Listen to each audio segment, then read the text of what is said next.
Or do you want to move forward and get away from this darkness that keeps you in bondage and become free in the kingdom of God? Christ does not eliminate temptation. People think, well, I'm a Christian now, I shouldn't have any problems. We are going to have temptations. For we will encounter it as Jesus did in the Garden of Gethsemane.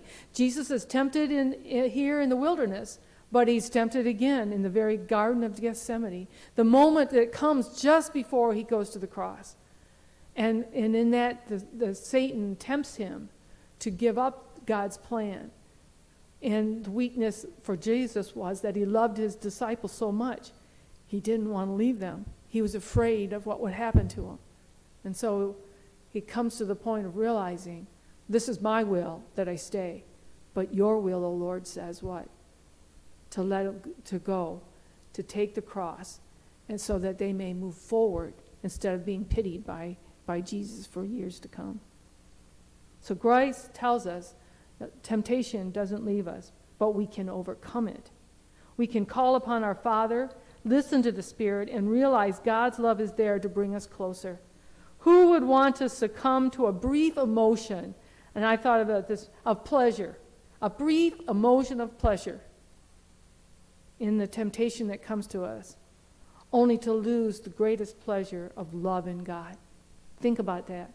Is a brief moment of pleasure in your temptation that leads you to break away from God, is that greater than the pleasure of being in a love relationship with God now and forevermore?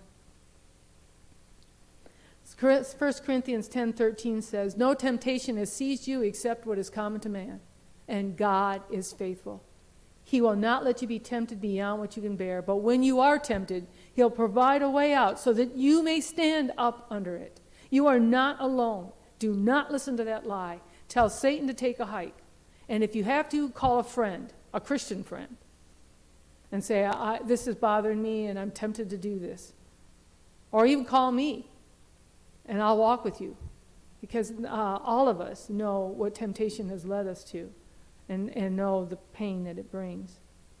There is a way out, and it comes by the truth of Christ and by the power of the Spirit. Another aspect of this experience that I want us to understand that Jesus takes is the journey of salvation. It is in the wilderness and facing our temptations that we find the grace of God